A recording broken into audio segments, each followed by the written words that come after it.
Hello दोस्तों, class 12th की physics में आज हम सब लोग परमाणु चैप्टर के 6वें पार्ट में पढ़ने वाले हैं स्पेक्ट्रम के बारे में।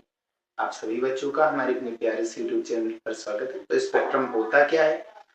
जो स्पेक्ट्रम होगा वो हाइड्रोजन स्पेक्ट्रम की हम यहाँ पर बात करेंगे, ठीक है।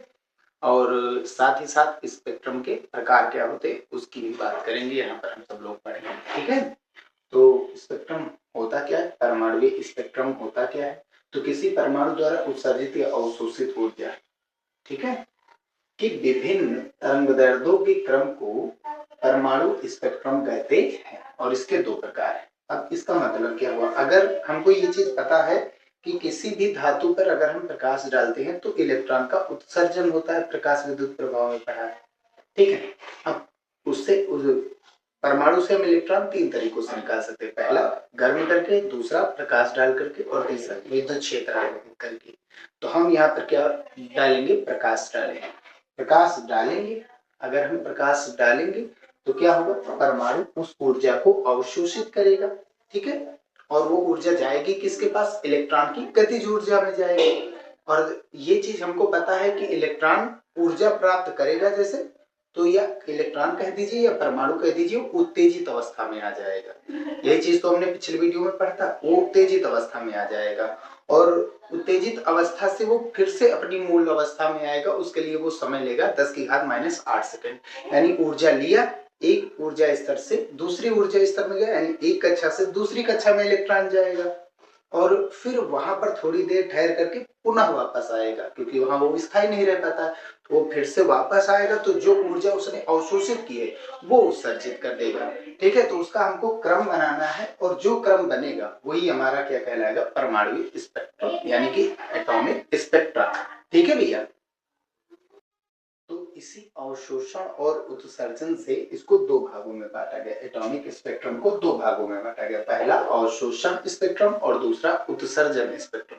यानी इलेक्ट्रॉन जब ऊर्जा प्राप्त करेगा, प्रकाश डालेंगे, ऊर्जा प्राप्त करेगा, तो ये अवशोषण स्पेक्ट्रम यहाँ से बनने वाला है। और जब ऊर्जा प्राप्त करके दूसरी कक्षा में जाएगा और वहां पर थोड़ी देर ठहर करके पुनः अपनी मूल अवस्था में आएगा, तो यहाँ से उत्सर्जन स्पेक्ट्रम आएगा, क्योंकि यहाँ से विद्युत चुंबकीय तरंगों के रूप में हमको वहां पर ऊर्जा प्राप्त होती है, ठीक है भैया। तो अवशोषण स्पेक्ट्रम एक पहला पार्ट है एटॉमिक स्पेक्ट्रम का, ठीक है भैया।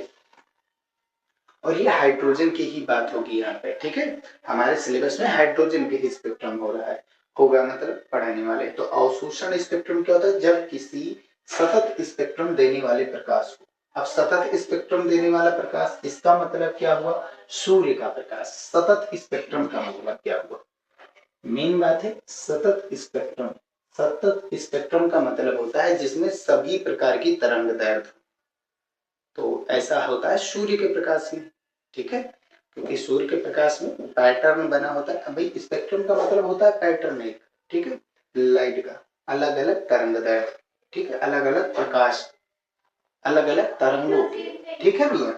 तो सतत स्पेक्ट्रम यही होता है हमारा, जैसे सूर्य का प्रकाश, उसमें 7 अलग अलग तरीके के तरंग दैर्ध्य के प्रकाश होते हैं, तो ये होता है। और एकदम सेम होता है, सभी के पैटर्न बराबर बराबर होते हैं, तो ये होता है सतत, ठीक है। कहीं पर बिखरता नहीं है, वो पैटर्न लगातार वैसे चलता जाता है। अब जब किसी सतत स्पेक्ट्रम देने वाले प्रकाश को, सतत स्पेक्ट्रम देने वाले प्रकाश को, या सीधे कह दीजिए सूर्य के प्रकाश को, ठीक है, किसी परमाणु, परमाणु यानी एक हाइड्रोजन तत्व लिया, उसका एक कोई परमाणु लिया, ठीक है, किसी परमाणु, एग्जाम्पल के लिए हमने ले लिया वो हाइड्रोजन परमाणु पर डालते, ठीक है, सूर्य का प्रकाश, तो सतत तरंग दैर्ध्यों में से जितने भी तरंग, भाई 7 तरंग दैर्ध्य, 7 तरंग दैर्ध्य का प्रकाश डाला गया। भाई सूर्य प्रकाश में कितनी तरंग दैर्ध्य होती है? 7 होती है। हमारी आंखें 7 देखती हैं उसको, ठीक है। तो 7 तरंग दैर्ध्य में से कुछ तरंग दैर्ध्य जो है इलेक्ट्रॉन द्वारा क्या हो जाएंगी? अवशोषित हो जाएंगे। भाई तरंग दैर्ध्य का अवशोषण मतलब ऊर्जा का अवशोषण, ये चीज है ना। लैम्डा तरंग दैर्ध्य है तो ऊर्जा कितनी हो जाएगी? hc/λ, ये चीज तो पढ़ा है। तो सतत तरंग दैर्ध्यों में से 7 तरंग दैर्ध्य है। सतत का मतलब ये नहीं कि वो 7 है, सतत का मतलब एक पैटर्न है, ठीक है, स्थायी पैटर्न, वो कहीं पर कम ज्यादा नहीं है, ये चीज कहने का मतलब। प्रकाश में ऊर्जा एक हिसाब से कह सकते हैं आप सब लोग। तो सतत तरंग दैर्ध्य में से कुछ तरंग दैर्ध्य इलेक्ट्रॉन द्वारा अवशोषित कर ली जाती है। हमने मान लिया लाल वाली तरंग दैर्ध्य अवशोषित कर ली गई, अगर बैंगनी की भी अवशोषित कर ली जाए, पीले की अवशोषित कर ली जाए या आसमानी की अवशोषित कर ली जा सकती है। टोटल 7 तरंग दैर्ध्य होती है ना उसमें, तो अवशोषित हो जाती है, जिससे निर्गत प्रकाश, भाई ये हाइड्रोजन परमाणु है, ये हाइड्रोजन परमाणु है। अब इस पर हमने सूर्य का प्रकाश डाला, 7 तरंग दैर्ध्य में से 2 अगर अवशोषित कर ली गई इलेक्ट्रॉन द्वारा या परमाणु द्वारा, तो बाहर निकलेंगे कितनी? केवल 5। तो वही वहां पर निर्गत की बात हो रही, जिससे निर्गत प्रकाश के स्पेक्ट्रम में कुछ काली रेखाएं दिखाई देती। और ये काली रेखाएं दरअसल कोई और नहीं होती, जो तरंग दैर्ध्य रोक लिए गए हैं, ठीक है, जो अवशोषित हो गई है, जो अवशोषित तरंग दैर्ध्य हुई है, इलेक्ट्रॉन द्वारा जो अवशोषित तरंग दैर्ध्य हुई है, उन्हीं की काली रेखाएं होती है, काली पट्टियां होती है, ठीक है, दिखाई देती हैं। इस स्पेक्ट्रम को अवशोषण स्पेक्ट्रम कहते हैं। अब एक चीज और है, काली रेखाओं को फ्राउनहोफर रेखाएं भी बोला जाता है भैया। क्यों बोला जाता? क्योंकि इसकी खोज ही उन्होंने की, ठीक है। तो ये चीज होता है। एग्जाम्पल के लिए इसका प्रयोग कहाँ किया जाता है? तो एयर कंडीशन यानी एसी वगैरह में इसका प्रयोग किया जाता है, ठीक है। एब्जॉर्ब की जाती है एनर्जी को, ठीक है भैया, एनर्जी को एब्जॉर्ब करता है, ठीक, कोई दिक्कत नहीं।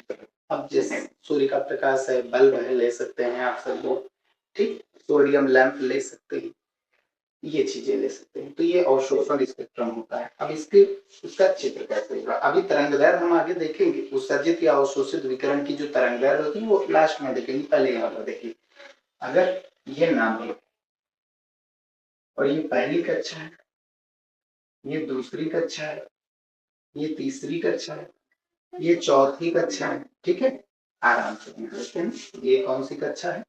कक्षा नंबर या मुख्य क्वांटम संख्या 4। ये क्या है हमारी?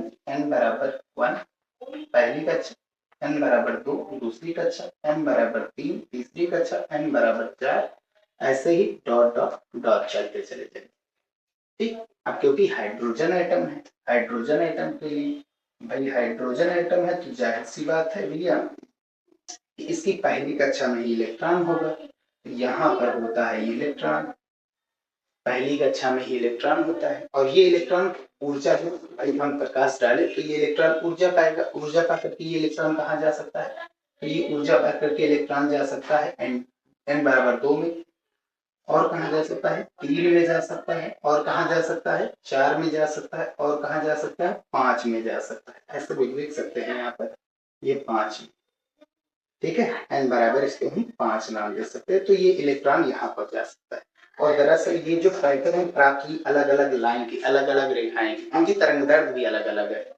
और इनको, इन पैटर्न को, इस जो लाइन है, ये जो लाइन प्राप्त हुई है, इनको दरअसल बोला जाता है लाइमन श्रेणी। लाइमन श्रेणी कौन सी? लाइमन श्रेणी, वो भी किसके लिए भैया? अवशोषण स्पेक्ट्रम के लिए ये लाइमन श्रेणी होती है। और एक चीज और है, केवल पहली कक्षा का ही इलेक्ट्रॉन जा सकता है भाई, क्योंकि हाइड्रोजन एटम है, हाइड्रोजन एटम में पहली कक्षा में ही इलेक्ट्रॉन होते, दूसरी में तो होते नहीं है, ठीक है। तो पहली कक्षा का ही इलेक्ट्रॉन कहाँ जा सकता है? 2, 3, 4 अगली कक्षा में उत्तेजित अवस्था में जा सकता है, यानी उच्च ऊर्जा स्तर में जा सकता है। समझ में आएगा? कब जाएगा? जब ये बाहर से इसको ऊर्जा मिलेगी तब, ठीक है भैया। अब इसका एक और पैटर्न बनता है, वो पैटर्न भी आप लोग देख लीजिए। जैसे ये हुई हमारी पहली कक्षा, n बराबर 1, और ये हो गई हमारी दूसरी, और फिर गैपिंग कम हो जाती है, तीसरी, चौथी, पांचवी, थोड़ा सा ऐसे डॉट डॉट डॉट, और ये हो गई हमारी n बराबर इनफाइनाइट कक्षा, ठीक है। और ये कौन सी है? n बराबर 2, ये है n बराबर 3, n बराबर 4, n बराबर 5। ये बनेगा कैसे? पहली कक्षा से दूसरी में जाएगा, जब क्या मिलेगा? इलेक्ट्रॉन को ऊर्जा मिलेगी, कहाँ जा सकता है? और 4 में जा सकता है ऊर्जा प्राप्त करके, 5 में जा सकता है, इनफाइनाइट में भी ये जा सकता है। अलग अलग रेखाएं मिलती हैं, ये अलग अलग रेखाएं देखने को मिलती हैं, और ये अलग अलग रेखाएं हैं, उनकी तरंगदैर्घ्य भी अलग अलग होती है। भाई यहाँ पर कम ऊर्जा देनी पड़ेगी, लेकिन तीसरे में जाएगी तो और ज्यादा ऊर्जा चाहिए, चौथे में जाने के लिए और ज्यादा ऊर्जा चाहिए, क्योंकि अंतर जो होगा जैसे जैसे बढ़ेगा वैसे वैसे उसको ऊर्जा की ज्यादा जरूरत पड़ेगी। ठीक है, इसको हम बोलते हैं लाइमन श्रेणी। ठीक है, जब वन से कहीं अलग जाता है इलेक्ट्रॉन, तो ये कौन सी श्रेणी कहलाएगी? लाइमन श्रेणी। और वो भी किसके लिए भैया? अवशोषण स्पेक्ट्रम के लिए ये लाइमन श्रेणी। ये होता है हाइड्रोजन एटम में अवशोषण स्पेक्ट्रम का पैटर्न ऐसे बनता है। और एक चीज और है, ये चीज याद रखिए, पहली कक्षा से ही अगली कक्षा में जा सकते हैं।